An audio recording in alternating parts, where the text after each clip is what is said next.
Et si je vous confiais que le Vatican a été, en toute discrétion, régi par une femme habillée en pape, ce n'est pas un récit fictif. Il s'agit de l'un des récits les plus controversés, discrets et périlleux au sein de l'Église.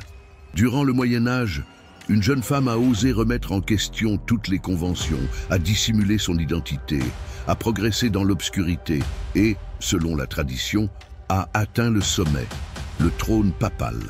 Mais sa réalité a été cruellement révélée.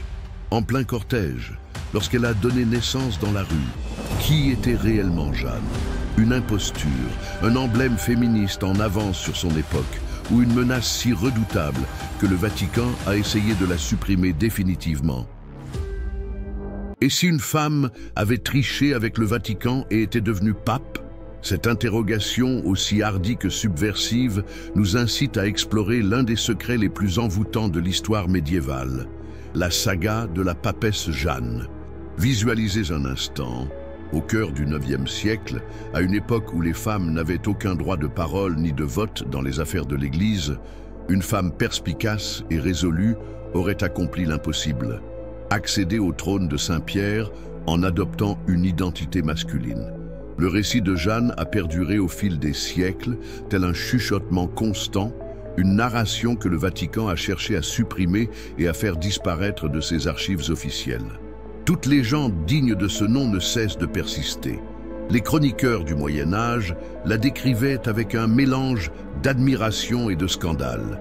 Une femme d'une intelligence hors du commun qui, sous le déguisement de moine Johannes Anglicus, aurait réussi à atteindre le sommet de l'Église catholique avant d'être démasquée de la façon la plus spectaculaire qui soit.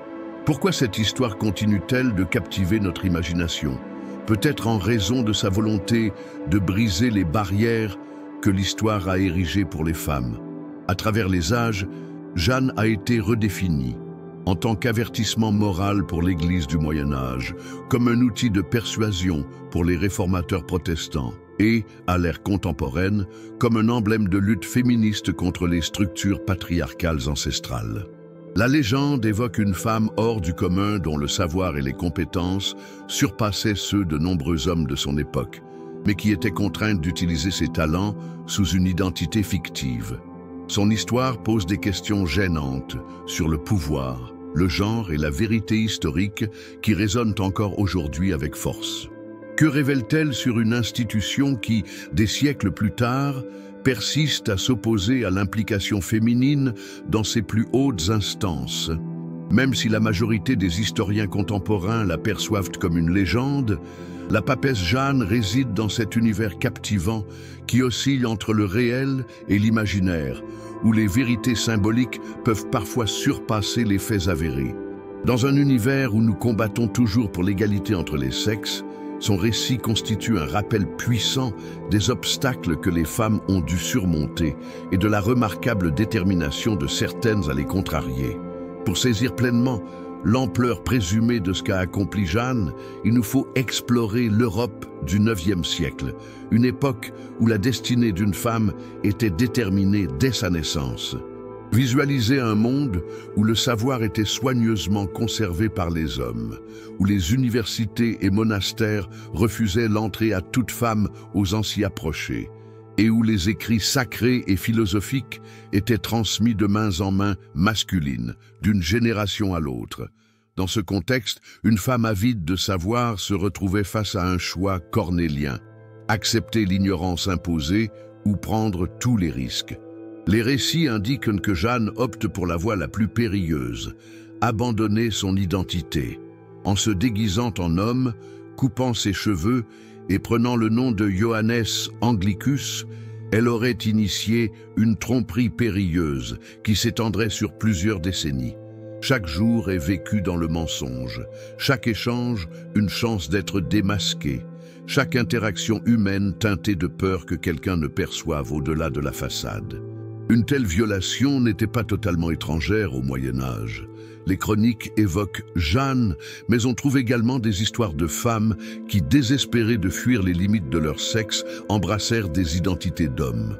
Certaines y parvinrent pour fuir des unions imposées, d'autres pour intégrer des forces militaires, et quelques-unes, à l'instar de Jeanne peut-être, poussées par une soif inextinguible de savoir.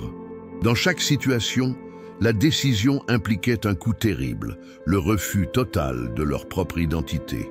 Le récit de Jeanne trouve un écho dans des histoires comparables à travers différentes cultures et périodes. Considérons Yentl, la jeune femme juive mise en lumière par Isaac Bashevis Singer, qui s'est travestie en homme pour étudier le Talmud, ou les femmes qui ont combattu dans diverses guerres sous des identités masculines, allant de la guerre civile américaine aux guerres mondiales. Dans chaque situation, nous ne sommes pas confrontés à de simples histoires de tromperie, mais plutôt à des récits déchirants de société qui forçaient les femmes à choisir entre leur identité et leurs ambitions. Pour Jeanne, le déguisement ne se limitait pas à une simple modification vestimentaire, mais impliquait une métamorphose complète. Apprendre à se déplacer, communiquer et agir comme un homme dans une société qui surveillait de près la moindre trace de féminité.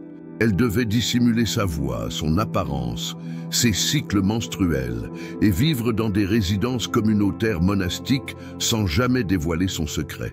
Et durant ce temps, elle assimilait des savoirs interdits à son sexe, la théologie, la philosophie, le grec, le latin.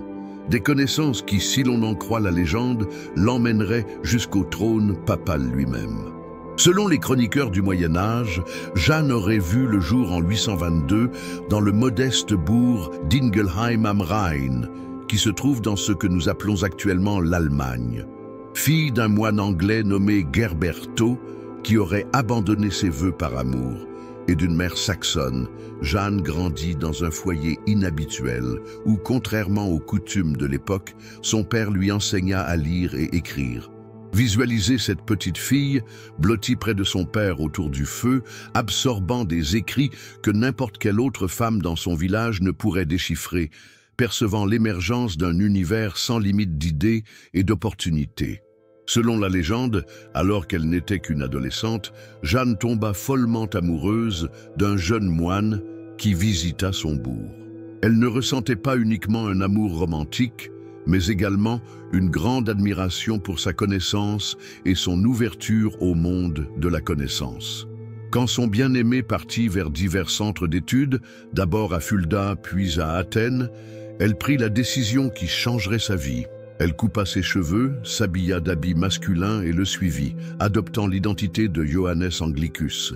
C'est ainsi que débuta son incroyable périple qui la conduirait des monastères allemands aux institutions éducatives de Constantinople et d'Athènes, acquérant une immense connaissance en théologie, philosophie et médecine. Johannes Anglicus a rapidement gagné en notoriété en tant qu'érudit. Ses pairs étaient impressionnés par sa maîtrise du latin et du grec, son expertise approfondie des Écritures et sa capacité à résoudre des questions théologiques complexes. Cette notoriété le conduisit en fin de compte à Rome, cœur du christianisme, où son esprit et ses talents diplomatiques lui ont permis de monter dans la hiérarchie ecclésiastique d'une manière étonnamment rapide. Initialement en tant que moine copiste, ensuite en tant que notaire apostolique et finalement comme secrétaire privé du pape Léon IV, Johannes Jeanne se rapprochait graduellement du pouvoir suprême de l'Église. Le décès du pape Léon IV en 855 a ouvert la voie vers l'impossible. D'après les récits, le collège des cardinaux, émerveillé par la sagesse et la dévotion de Johannes, l'a choisi comme nouveau pape. Donc, Jeanne aurait accédé au trône de Saint-Pierre sous le nom de Jean VIII, bien que certaines références la désignent comme Benoît III, devenant ainsi l'incarnation publique de l'Église catholique. Visualisez la situation. Une femme acceptant la couronne papale, embrassant l'anneau du pécheur, prenant place sur le trône de Pierre alors que toute Rome l'applaudissait, sans se douter du secret incroyable dissimulé sous les habits pontificaux. Selon la légende, Jeanne aurait gouverné l'Église avec discernement et empathie pendant une période de 2 ans. Les textes apocryphes évoquent un pontificat marqué par la connaissance, la réforme de l'enseignement et une attention spécifique portée au monastère de femmes, où peut-être elle percevait le reflet de sa propre bataille. On rapporte qu'elle était grandement appréciée du peuple pour sa largesse d'esprit et son souci sincère des questions des gens ordinaires. Elle traversait cette période dans un isolement total, sans être en mesure de révéler son vrai moi à quiconque, embourbée dans une toile d'illusions de plus en plus sophistiquée, supportant non seulement la charge du diadème papal, mais également celle d'un mystère qui, inéluctablement, finirait par voir le jour. Personne n'aurait pu prévoir que le sort de Jeanne était déjà déterminé par un secret encore plus enfoui que sa nature féminine. D'après les annales médiévales, durant son règne, la papesse aurait eu une liaison étroite avec l'un de ses conseillers les plus fidèles, un jeune clerc d'origine germanique. Cet amour défendu, doublement sacrilège en impliquant le prétendu Saint-Père et en transgressant les vœux de chasteté, aurait porté ses fruits dans le ventre de Jeanne, lançant un décompte vers sa révélation inéluctable. La légende dépeint l'un des épisodes les plus poignants de l'histoire de l'Église. C'était en 857, et Rome se mettait en place pour la procession solennelle des litanies majeures, reliant le Vatican à la basilique Saint-Jean de Latran. Visualisez la scène, les ruelles de Rome ornées, l'encens embaume l'atmosphère, des hymnes sacrés s'élèvent dans les cieux, et en tête du cortège, le pape Jean VIII sur son destrier immaculé, bénissant la multitude. Personne ne se doutait que Jeanne, dissimulée sous les épais habits papaux, portait une grossesse à son terme. La conclusion fut aussi subite que théâtrale, alors qu'elle traversait l'espace entre le Colisée et la basilique Saint-Clément sur une ruelle étroite qui serait plus tard connue sous le nom de Via Papissa. Jeanne a commencé à éprouver les premières contractions de son accouchement. Elle essayait de maintenir son calme et de poursuivre la cérémonie, mais le corps obéit à des lois qui ont plus de force que n'importe quel édit papal. Devant les cardinaux, les clercs et la population romaine, le pape tomba de son cheval, victime de violentes secousses. Et puis, sur la voie publique, l'inimaginable arriva. Le Saint-Père mit au monde un enfant. Les récits de ce qui s'est passé par la suite varient selon les chroniqueurs. Dans sa chronique de 1255, Jean de Mailly rapporte que la population, choquée par la supercherie, condamna Jeanne à mort en lapidant avec son nourrisson. Martin le Polonais propose une interprétation encore plus sinistre. Jeanne aurait été liée aux pattes d'un cheval et traînée à travers les rues de Rome pendant que la foule la lapidait, pour finalement être inhumée exactement là où elle est tombée. D'autres versions, plus clémentes, proposent qu'elle ait pu fuir et finir ses jours dans un monastère, expiant son péché dans l'oubli.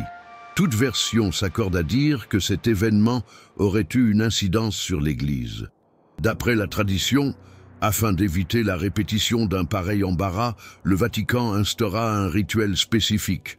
Chaque nouveau pape devait s'installer sur un siège particulier comportant un orifice, connu sous le nom de sedia stercoraria. Un diacre vérifiait alors manuellement sa virilité avant l'intronisation, s'exclamant « testiculos abet », il a des testicules, lors de la confirmation. On raconte également qu'une statue représentant Jeanne tenant son enfant dans ses bras a été érigée à l'endroit précis où elle a accouché. Cette statue porte une inscription en latin « Petre, pater patrum, papis prodito partum », Pierre, père des pères, révèle l'accouchement de la papesse. Comment cette incroyable histoire a-t-elle réellement vu le jour? Pour le saisir, il faut remonter au XIIIe siècle, près de 4 siècles après les événements présumés.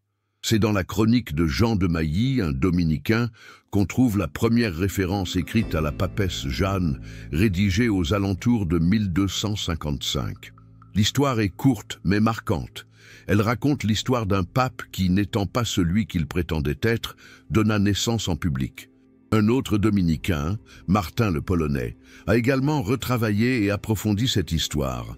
Sa Chronicon Pontificum et Imperatorum, rédigée aux alentours de 1265, propose l'interprétation la plus détaillée et théâtrale de la légende.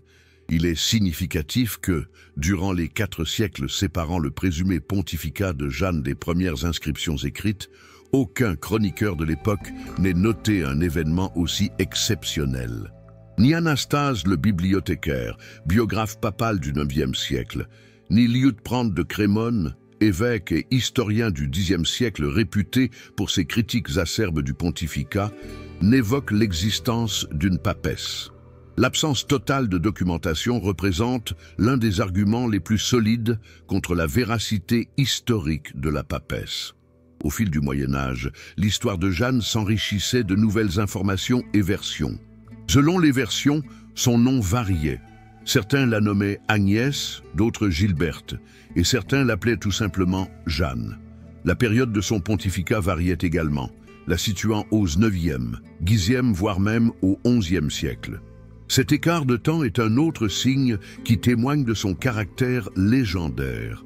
Cependant, loin de nuire à sa crédibilité, ces variations ont favorisé sa propagation en s'adaptant à divers contextes et exigences narratives.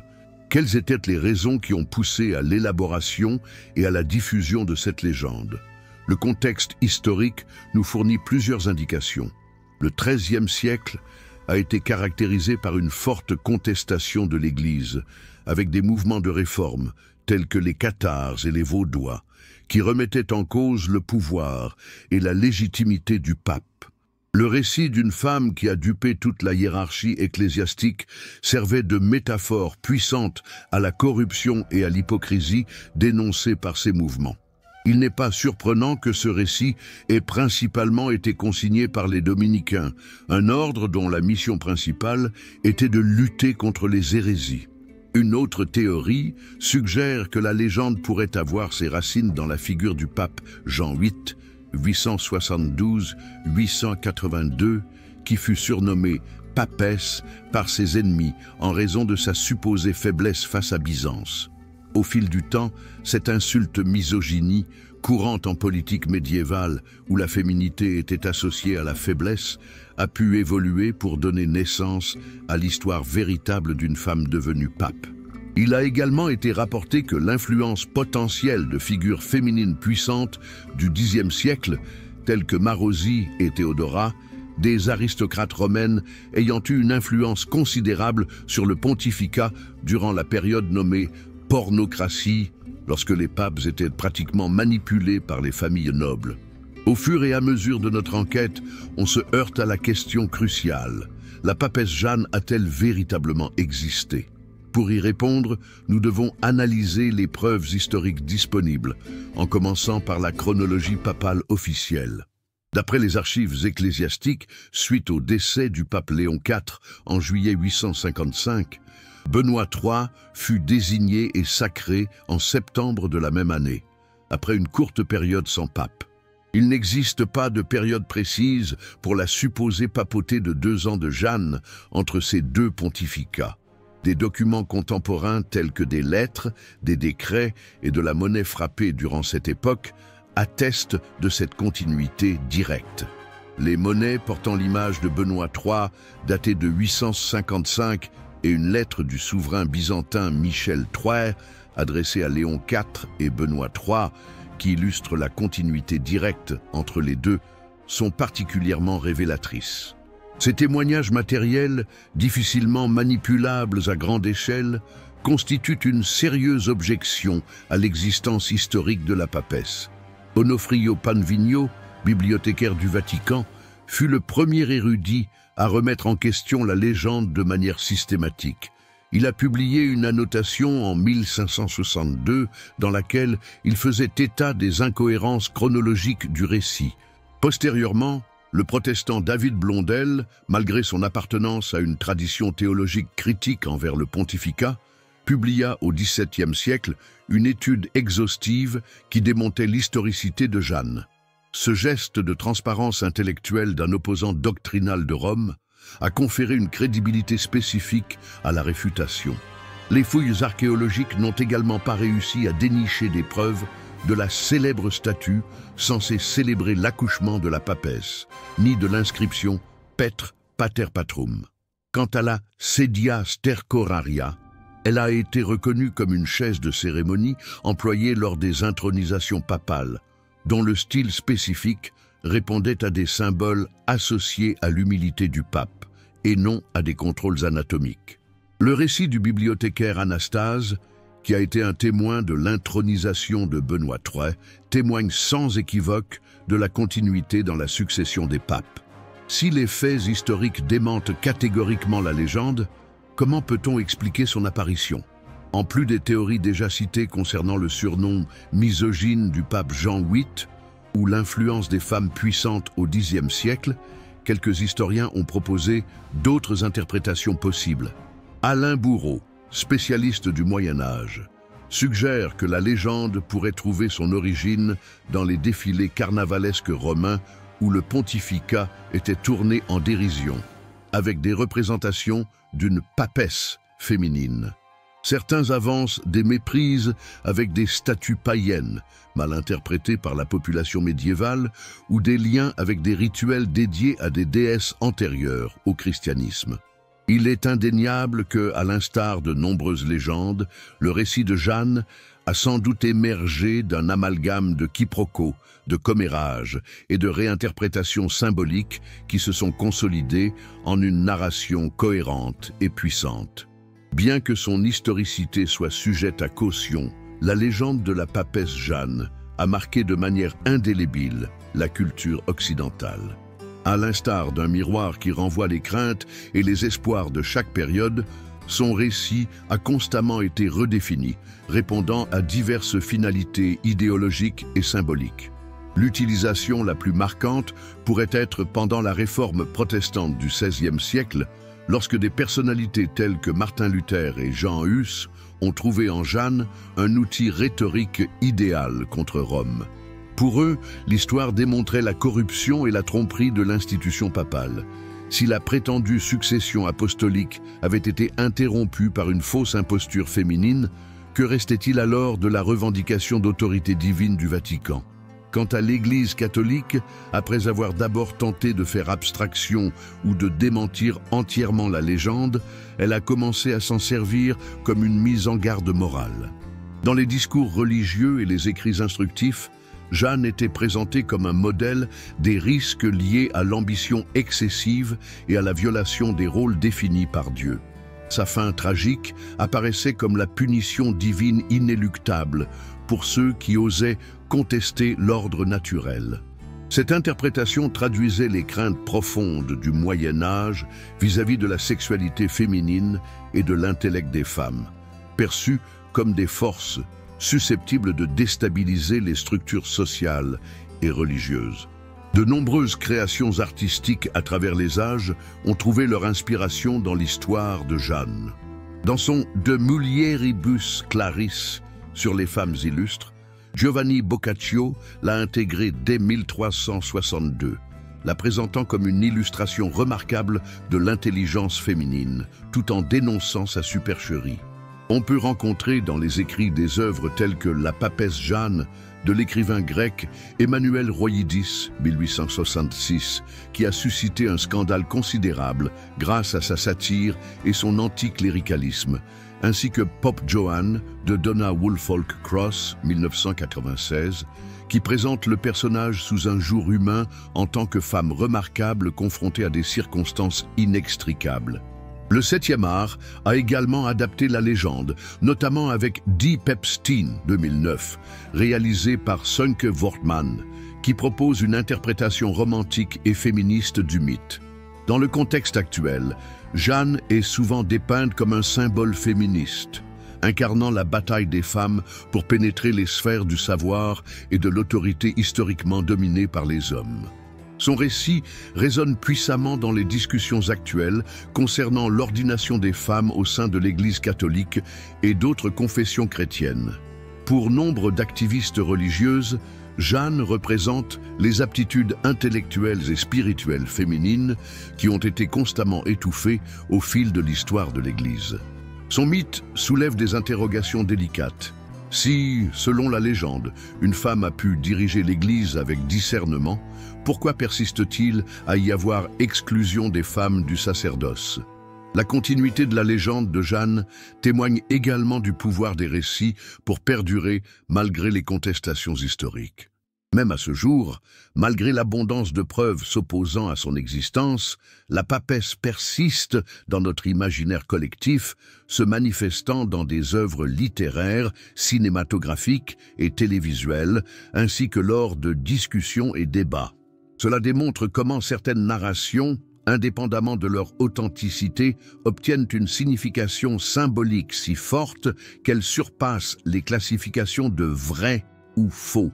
La papesse Jeanne, en tant que figure littéraire, représentation culturelle et allégorie politique, continue d'exister dans l'imaginaire occidental, nous signifiant la complexité de nos rapports avec le passé et les structures de pouvoir qui l'ont façonné. Pour comprendre pleinement l'impact de cette légende, voyageons à Rome, suivant les supposés pas de la papesse. Notre itinéraire débute à la basilique Saint-Pierre, qui représente le centre du pouvoir papal, où Jeanne aurait reçu sa couronne au milieu des ovations. Nous déambulons sur les pavés historiques, traçant le parcours de cette procession mémorable de l'an 857 du Vatican à Saint-Jean de Latran. Nous faisons une halte dans une ruelle étroite entre le Colisée et la basilique Saint-Clément. C'est ici, d'après la tradition, qu'eut lieu l'accouchement tragique qui révéla l'identité de la papesse. Durant des siècles, les visiteurs de Rome ont tenté de découvrir les marques tangibles de la légende.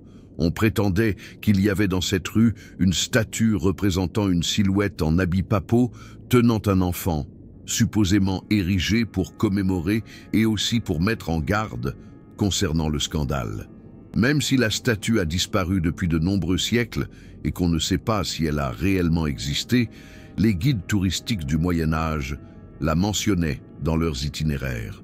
Du XIIIe au XVIIe siècle, des pèlerins et des voyageurs ont rapporté l'avoir aperçue ou en avoir entendu parler. Il existe des écrits qui indiquent que, sur ordre du pape Sixte V, à la fin du XVIe siècle, la statue a été enlevée dans le but d'éliminer ce souvenir embarrassant. Un autre aspect concret de la légende était la célèbre sedia stercoraria. Cette chaise cérémonielle spécifique, dotée d'un siège troué, a été préservée au musée du Vatican jusqu'au XIXe siècle.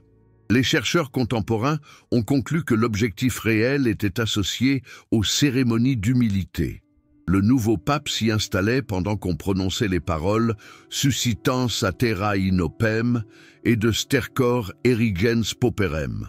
Il relève le misérable de la poussière, et du fumier il élève le pauvre, lui rappelant ses racines humaines malgré son statut élevé. Toutefois, pendant plusieurs siècles, des spéculations subsistaient sur son prétendu emploi pour déterminer le sexe des candidats à la papauté. La Rome médiévale était riche en symboles et en reliques, dont bon nombre prenaient de nouvelles significations au fil du temps. L'inscription célèbre « Petre pater patrum, papis prodito partum », censée indiquer l'endroit de la naissance, n'a jamais été découverte dans des documents archéologiques dignes de foi. Toutefois, sa construction en latin mystérieux et allitératif illustre la préférence médiévale pour les calembours et les expressions mnémotechniques, surtout liées à des récits à visée morale ou sensationnelle. En explorant ces endroits, on peut percevoir comment le mythe se tisse avec la géographie concrète de Rome, formant une topographie légendaire qui se superpose à la réalité. Ces endroits n'étaient pas seulement des emplacements géographiques pour les pèlerins et voyageurs du Moyen-Âge, mais des sites où l'historique et le surnaturel se croisaient, où les admonestations morales étaient concrètes. Qu'elles soient réelles ou fictives, la papesse Jeanne a laissé sa marque sur le paysage romain avec son histoire, créant des points de mémoire qui, des siècles plus tard, attirent toujours ceux en quête des vestiges de cette femme hors du commun qui aurait défié toutes les normes de son époque. Avec l'émergence de l'historiographie critique, la légende de la papesse Jeanne a suscité d'intéressantes réinterprétations universitaires qui transcendent la simple distinction entre réalité historique et fiction. En 2008, l'historien brésilien Hilario Franco Jr. a suggéré une interprétation symbolique particulièrement évocatrice. La papesse serait le reflet de l'androgynie inhérente au pouvoir papal durant le Moyen Âge. Durant cette époque, Le pape alliait des caractéristiques perçues comme masculines, autorité, pouvoir politique, activisme, à d'autres considérées comme féminines, alimentation spirituelle, intermédiaire, miséricorde. Cette dualité, complexe à envisager en période de division stricte des genres, aurait trouvé sa manifestation dans la représentation littéraire d'une femme sur le trône de Saint-Pierre. La psychanalyse a également présenté des interprétations audacieuses de la légende. Selon la psychanalyste Julia Kristeva, l'histoire de Jeanne est une illustration de l'horreur du féminin qui a marqué certains mouvements du christianisme où la femme est à la fois redoutée et convoitée, rejetée et mythifiée. La représentation publique spectaculaire de la papesse, mettant en évidence l'anatomie féminine au cœur du pouvoir masculin, illustrerait l'émergence traumatisante de ce qui est réprimé, une matérialisation littérale du retour du refoulé freudien au sein de l'organisme social de l'Église. Dans le cadre des études de genre contemporaines, la légende est perçue comme un commentaire fort sur l'élaboration sociale des identités sexuelles. Judith Butler pourrait considérer Jeanne comme un exemple précoce de performativité du genre. En réussissant à adopter les gestes, attitudes et vêtements typiques du masculin, Jeanne aurait involontairement illustré la nature factice et construite des classifications de genre. Son récit dévoile les failles du système binaire, mettant en lumière la manière dont les indicateurs de genre peuvent être simulés, détournés et redéfinis. Le cinéma a joué un rôle important dans la redéfinition contemporaine du mythe. Le long-métrage Deep Epstein, 2009, inspiré du livre de Donna Woolfolk-Cross, dépeint Jeanne comme une héroïne proto-féministe, dont la bataille pour l'éducation et l'affirmation de soi en fait un symbole de libération. À l'inverse, des créations telles que Pope Joan, 1972, de Michael Anderson, ont examiné les éléments les plus scandaleux et sensationnels de la légende. Ces multiples adaptations cinématographiques illustrent la flexibilité du mythe, qui peut se modeler en fonction de diverses sensibilités et visées narratives. L'histoire de Jeanne trouve aussi écho dans des mouvements religieux alternatifs qui ont cherché des espaces pour le leadership féminin au sein de traditions patriarcales. Un exemple particulièrement captivant est celui des guillermistes du XIIIe siècle, adeptes de Guilherme de Bohême, qui croyaient en l'incarnation féminine du Saint-Esprit et annonçaient l'arrivée d'une papesse salvatrice. Malgré la condamnation de ce mouvement comme hérétique, il met en lumière comment le concept d'un pontificat féminin a agi en tant que fort symbole de renaissance spirituelle. Dans le contexte actuel, des organisations telles que le mouvement Roman Catholic Women Priests, qui consacre des femmes prêtres malgré l'interdiction officielle, font souvent référence à Jeanne comme un modèle pionnier dans leur combat pour l'égalité au sein de l'Église. Alors que nous concluons notre exploration de l'histoire captivante de la papesse Jeanne, nous sommes confrontés à un paradoxe.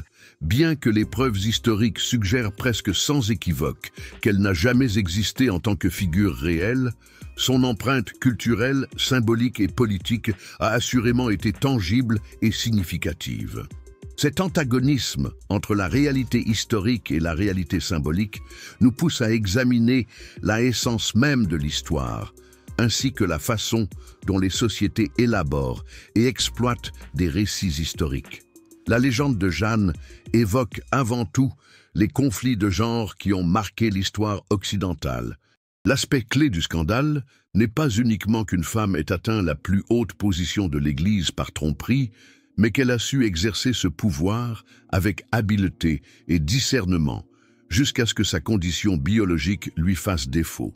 Ce détail met en lumière des préoccupations profondes concernant l'aptitude intellectuelle des femmes et la peur masculine de la fraude ou de l'imposture. L'histoire de Jeanne dramatise le conflit entre le potentiel humain individuel et les limitations imposées par des catégories sociales rigides, un conflit qui continue de résonner dans les débats contemporains sur l'égalité des chances et la représentation. L'endurance de la légende à travers les âges, résistant à plusieurs démentis, démontre également l'influence des récits qui satisfont des nécessités psychologiques et sociétales profondes. Le récit de Jeanne présente un intérêt particulier pour divers auditoires. Pour ceux qui critiquent l'Église, une illustration de l'hypocrisie institutionnelle. Pour les promoteurs de l'égalité des sexes, un emblème de la force féminine. Pour les moralisateurs traditionnels, une mise en garde contre les risques liés à la violation de l'ordre établi. Sa flexibilité lui a permis de s'ajuster à divers contextes historiques, préservant ainsi sa pertinence et son impact évocateur. À un niveau plus profond, le récit de la papesse Jeanne nous incite à remettre en question les délimitations entre des catégories que nous considérons souvent comme évidentes: masculin, féminin, réalité, fiction, histoire, mythe. Son récit réside dans ces zones de transition où les certitudes se confondent et où de nouvelles perspectives de compréhension voient le jour. Selon l'historienne Joanne Scott, les catégories de genre ne sont pas seulement descriptives, elles sont également prescriptives. Elles ne se contentent pas de refléter des différences perçues, elles contribuent aussi à les instaurer et à les préserver. La transgression de Jeanne, en traversant avec succès cette frontière supposément infranchissable, menace tout un système de classification sociale, révélant son arbitraire fondamental. Pourquoi cette histoire continue-t-elle à nous captiver aujourd'hui? Peut-être que, dans un univers où les structures de pouvoir conventionnelles sont contestées, Jeanne incarne l'option d'une transformation radicale. Sa légende nous rappelle que ce qui semble immuable et éternel, comme l'exclusion des femmes de certaines sphères de pouvoir, peut être défié et éventuellement changé. Comme l'observa la philosophe Hannah Arendt, le passé n'est jamais complètement clos. Il peut toujours être réinterprété à la lumière de nouvelles questions et sensibilités.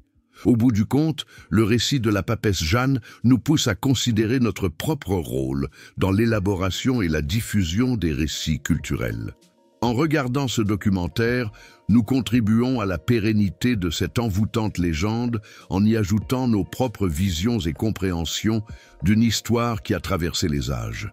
Qu'elle soit historiquement exacte ou non, la légende de la papesse Jeanne a acquis une certaine immortalité culturelle, nous faisant comprendre que parfois, les récits que nous tissons sur le passé exposent davantage nos aspirations et nos appréhensions actuelles plutôt que les faits qu'ils semblent dépeindre. Ainsi, la papesse Jeanne n'est pas seulement un personnage historique, mais également un reflet dans lequel chaque ère se voit elle-même, avec ses conflits et ses potentialités de changement.